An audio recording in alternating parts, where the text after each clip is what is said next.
Hi. ഇത് ഇന്നൊരു അവധി ദിവസം ഞങ്ങളൊന്ന് കറങ്ങാൻ പോയായിരുന്നു കേട്ടോ. കറങ്ങാൻ പോകാമെന്ന് പറഞ്ഞാൽ പിള്ളേരെയും കൊണ്ട് എറണാകുളത്തുനിന്ന് ചിൽഡ്രൻസ് പാർക്ക് അല്ലെങ്കിൽ സുഭാഷ് പാർക്ക്, ഈ രണ്ടൊന്നിലാണ് ഞങ്ങളെപ്പോഴും പോവാറ്. നമുക്കിവിടെ നിന്ന് വലിയ ദൂരവും ഇല്ല, വലിയ കാശ് മുടക്കും ഇല്ലാത്ത പരിപാടിയാണ്. പിള്ളേർക്ക് പാർക്കിൽ പോയാൽ മതി.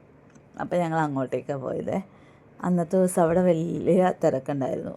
എന്തോ അവധി ദിവസമായിരുന്നു എന്ന് തോന്നുന്നു. ഞങ്ങളെന്തായാലും ഉച്ച കഴിഞ്ഞിട്ട് ഇറങ്ങാറുള്ളൂ. കൊച്ചുങ്ങൾക്ക് എന്തായാലും ഏതെങ്കിലുമൊക്കെ റൈഡ് കിട്ടിയാൽ മതി, അതിൽ കയറിക്കോളും. ഡാമിക്കുട്ടൻ്റെ എവിടെ വിട്ടനും പാർക്കിൽ പോകാമെന്ന് പറഞ്ഞാൽ തന്നെ ഭയങ്കര സന്തോഷമാണ്.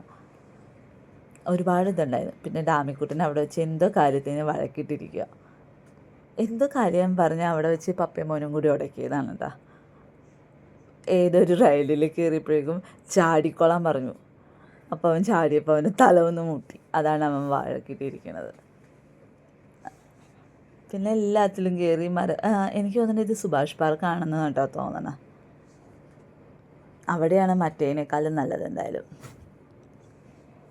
പിന്നെ കുറച്ച് നേരം പോയി ആ പുഴയുടെയൊക്കെ സൈഡിലിരുന്നു.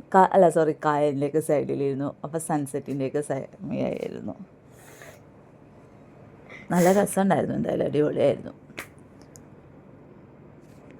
പിന്നെ കൊച്ചുങ്ങൾക്ക് ഒരു ഐസ്ക്രീം മേടിച്ചു, അല്ലെങ്കിൽ പാനിപ്പൂരി. ഫേവറേറ്റ് പാനിപ്പൂരിയാണ് കേട്ടോ. പാനിപ്പൂരി കടയും തപ്പി ഞങ്ങളൊന്ന് ഇറങ്ങി. അപ്പോൾ പനമ്പള്ളി നോക്കിക്കഴിഞ്ഞാൽ നമുക്കെങ്ങും കാണില്ല. ഇങ്ങനെ കഴിക്കണമെന്നും പറഞ്ഞ് നോക്കുവാണെങ്കിൽ എങ്ങും കാണാറില്ല. എന്നിട്ട് പനമ്പള്ളി നഗർ ഒരു സ്കൂളുണ്ട്, ആ സ്കൂളിൻ്റെ സൈഡിൽ നിന്നാണ് വാങ്ങിച്ചത്. എന്തായാലും കൊള്ളായിരുന്നു കേട്ടോ. ചുമ്മാ ഒരു ദിവസം ഞാൻ വീഡിയോ എടുത്തതാണ്.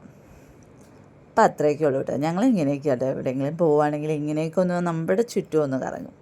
അല്ലാതെ വേറെ അങ്ങനെ ദൂരേട്ട് പോകാനൊന്നും ടിൻചേനും ഇഷ്ടമല്ല, ഞങ്ങളങ്ങനെ പോവാറുമില്ല. അപ്പം അത്രയൊക്കെ ഉള്ളൂ കേട്ടോ. Thank you.